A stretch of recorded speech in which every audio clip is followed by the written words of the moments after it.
Sekarang mau masuk musim hujan, tapi jarak tanam tanaman cabai saya rapat. Bagaimana untuk melindungi tanaman dari jamur dan bakteri? Assalamualaikum warahmatullahi wabarakatuh, sahabat tani. Pertanyaan-pertanyaan yang masuk pada kolom komentar akan saya jawabkan melalui sebuah video, biar yang punya pertanyaan yang sama juga mendapatkan manfaatnya. Dan mari langsung saja kita mulai video Q&A-nya dengan pertanyaan yang pertama. Bahas soal MBG yang katanya keracunan nitrit, Pak. Nah, oke ya sahabat tani, kebetulan saya juga baca beritanya gitu kan. Katanya penyebab keracunan tersebut adalah praktek budidaya petani yang katanya banyak memakai pupuk nitrit ya sahabat tani. Nah, maka ini perlu kita betul-betul luruskan. Karena pertama ya sahabat tani, tanaman itu tidak menyerap nitrit. Karena kalau sampai terserap, ya KO tanamannya gitu kan.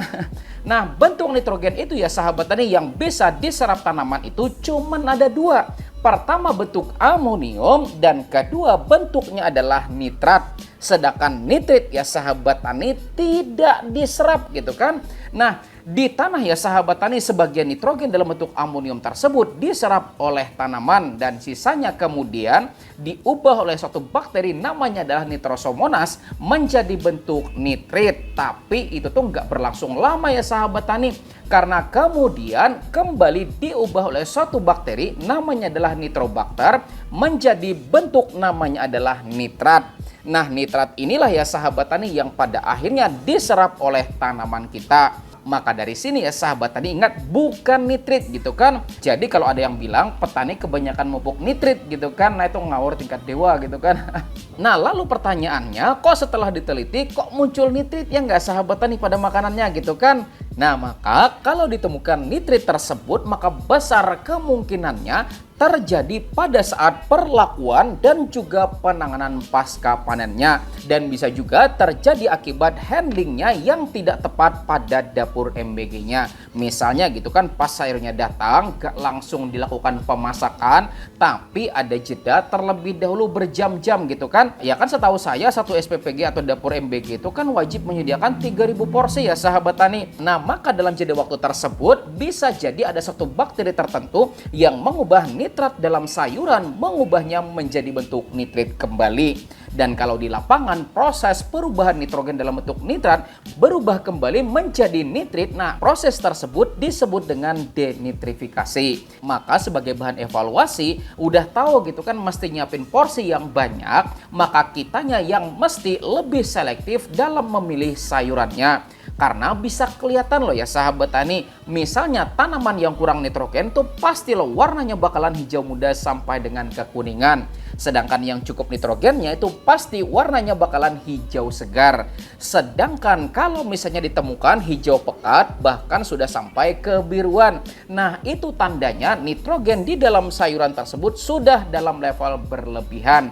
Dan berlebihan di sini bukan artinya berbahaya, itu enggak ya sahabat tani, tetapi artinya nitrat di dalam sayuran itu porsinya tinggi sehingga penanganannya harus lebih cepat dan juga lebih higienis lagi sehingga tidak menimbulkan perubahan nitrat kemudian berubah menjadi nitrit. Oke? Dan sekarang mari kita lanjut pada pertanyaan yang selanjutnya, yaitu yang kedua. Pak mau tanya, kalau TDS air hujan di angka 0 apakah baik atau tidak ya untuk membuat jadam sulfur, perekat ataupun membuat bahan lain? Terima kasih Pak. Nah, bagus banget ya sahabat tani, karena TDS kalau sudah angkanya 0 tersebut menandakan bahwa air tersebut murni dikatakan true soft water ya sahabat tani, di mana soft water tersebut merupakan air yang standar dalam pembuatan olahan ala jadam, yang artinya TDS-nya harus di bawah 50 ppm ya sahabat tani.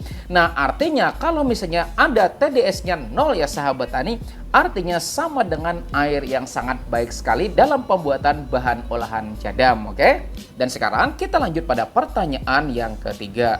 Pemupukan pada masa generatif di musim hujan bagusan mana antara NPK grower atau NPK booster? Nah, maka mari ya sahabat tani kita bandingkan terlebih dahulu. Nah, NPK grower ya sahabat tani adalah produk dari PT Merauke Tetap Jaya dengan grade fertilizer 150920+TE Sedangkan NPK Booster adalah produk dari PT DGW yang punya grade fertilizer 12, 6, 22 plus TE. Maka dari keduanya ini ya sahabat tani, menurut saya gimana ya? Nah, dua-duanya sahabat tani nitrogennya masih cukup ketinggian dan dua-duanya itu cocoknya buat masa generatif di musim yang tidak sering terjadi hujannya sahabat tani. Maka kalau musim hujan, maka saran saya bisa menggunakan NPK dengan grade fertilizer 9, 25 dan juga 25. Dan kalau soal TE ya sahabat tani, bisa digantikan dengan penambahan pupuk organik cair saat kita melakukan pengaplikasiannya. Atau kalau memang tersedianya cuma dua tadi ya sahabat tani, yaitu NPK Grower dan juga NPK Booster DGW, maka boleh saja. Tetapi pada saat aplikasi semprotnya, kata di bawah ya sahabat tani, maka pada aplikasi atasnya itu jangan lagi menggunakan pupuk yang ada nitrogennya. Misalnya kalau kita mau nambah pupuk kalium pada penyemprotannya, maka bisa menggunakan SOP yang ada kandungan kalium dan juga sulfurnya. Dan boleh juga kombinasi sama MKP juga boleh ya sahabat tani buat meningkatkan kandungan kalium dan juga penambahan fosfatnya. Intinya ya sahabat tani, kalau metode bawahnya tadi kan kita menambahkan NPK yang dua tadi gitu kan, dimana nitrogennya udah ada gitu kan di musim hujan, maka atasnya ya sahabat tani, maka kita bisa menyiasatinya dengan menggunakan pupuk yang tidak lagi menggunakan nitrogen tetapi lebih banyak mengandung unsur fosfat dan juga kaliumnya. Oke? Sekarang mari kita lanjut pada pertanyaan yang nomor 4. Pak, gimana cara membuat NPK Grower dengan bahan dasar Ponska subsidi dicampur dengan KCL? Apakah aman untuk cabai? Nah, untuk pertanyaan ini ya sahabat tani, maka kalau sesekali masih nggak jadi masalah, tetapi hindari aplikasi berkali-kali. Karena cabai, bawang merah, tomat, dan lain sebagainya adalah tanaman yang sensitif unsur klor. Dan lagi juga ya sahabat tani, meskipun kita bisa menghasilkan grade fertilizer yang mirip, perbedaannya terletak pada kecepatan pelepasan pupuknya, di mana NPK Ponska subsidi itu memiliki kecepatan pelepasan yang tergolong lambat.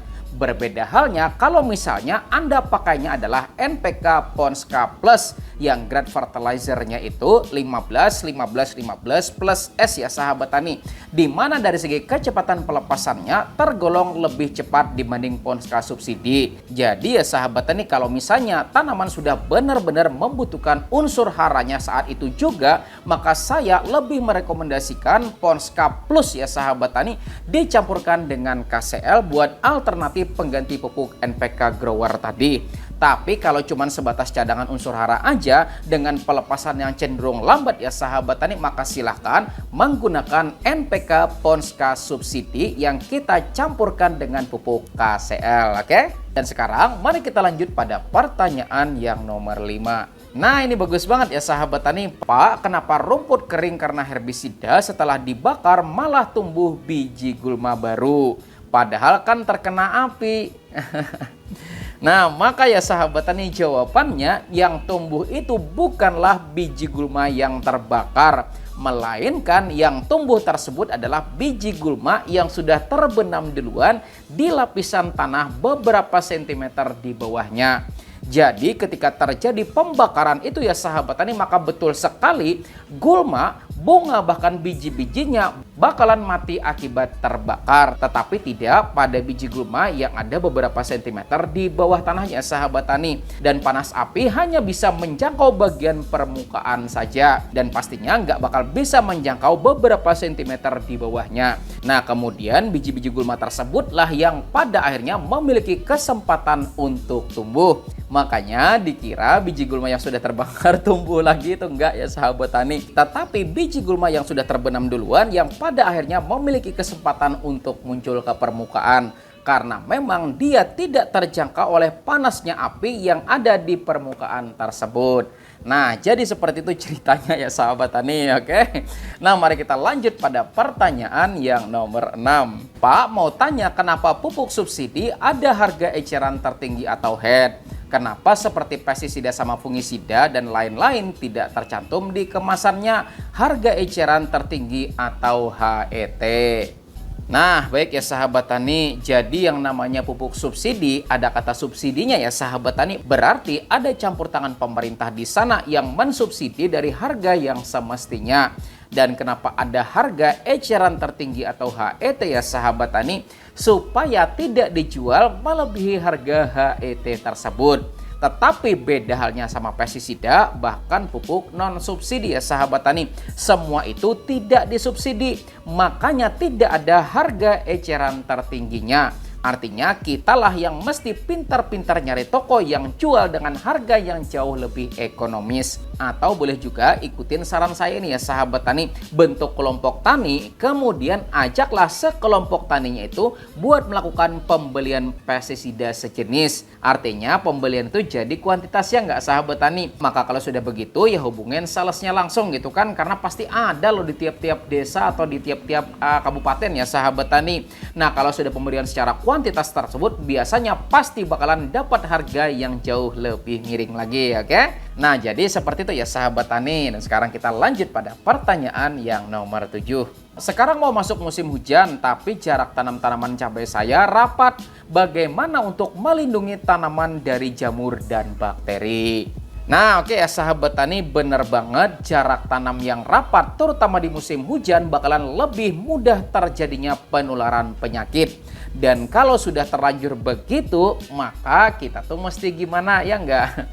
Maka sebagai langkah pencegahannya, maka pertama bisa dengan melakukan namanya adalah pruning atau pemangkasan daun atau ranting cabang yang berdekatan satu sama lainnya. Dan ketika sudah di pruning ya sahabat tani, maka otomatis selain bisa memangkas di bagian yang berdekatan itu, juga bakalan membuka celah-celah biar droplet pestisida yang kita tembakin bisa tembus sampai pada bagian tengah tanamannya. Kemudian yang nomor 2, nah kurangi ya sahabat tani pupuk yang ada kandungan nitrogennya tadi gitu kan. Kemudian yang ketiga, pastikan air tidak menggenang di bagian perakaran tanaman, karena genangan air dapat memicu kelembapan yang tinggi. Dan yang keempat ya sahabat tani, lebih sering-seringlah memberikan fungisida hayati seperti Trichoderma, Gliocladium, serta Bacillus di bagian perakaran tanaman kita, supaya bisa memproteksi penularan yang ada di dalam tanah. Nah, jadi seperti itulah langkah-langkahnya ya sahabat tani, oke? Dan sekarang mari kita lanjut pada pertanyaan yang nomor 8. Apakah betul padi disemprot silika bisa tahan roboh? Dan robohnya padi itu karena selain faktor angin, apakah faktor bibit dan tanah? Sekian, terima kasih. Nah oke, betul banget ya sahabat tani, dengan kita memberikan silika maka tanaman padi bakalan lebih tahan terhadap kerobohan. Dan pemberian silikanya di sini tidak hanya pada saat penyemprotan, sebelum tanam juga boleh ya sahabat tani, yaitu dengan cara tanah juga bisa terlebih dahulu bisa ditaburkan dengan namanya abu sekam.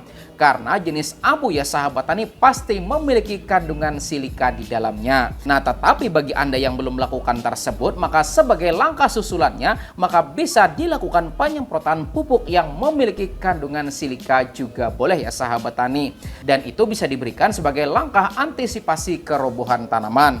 Dan apakah penyebabnya karena faktor angin? Maka pasti betul banget ya sahabat tani. Terlebih varietasnya juga tinggi, kemudian pemberian pupuk nitrogen berlebihan, ditambah lagi tanahnya lembek ya sahabat tani, ya udah pasti roboh tanamannya ya enggak. Nah artinya dengan pemberian bahan yang ada kandungan silikanya saat olah tanah atau sebagai langkah susulan ya sahabat tani, maka dapat meningkatkan kekuatan batang tanaman kita yang pastinya dapat mencegah kerobohan tanaman kita, oke? Nah jadi itu dulu ya sahabat tani video Q&A-nya, mudah-mudahan bermanfaat buat Anda semuanya, karena di sini udah ajan ya sahabat tani, oke? Nah silahkan klik tombol jempolnya dan juga sekalian bagikan video ini biar manfaatnya lebih banyak lagi. Terima kasih udah nonton sampai habis. Saya Rizali Ansar. Di bagian sini dan juga sini ya sahabat tani ada 4 video yang saya rekomendasikan untuk Anda pelajari. Insya Allah akan semakin tambah pengetahuan Anda lebih banyak lagi. Terima kasih ya. Saya akhiri videonya dengan ucapan wassalamualaikum warahmatullahi wabarakatuh.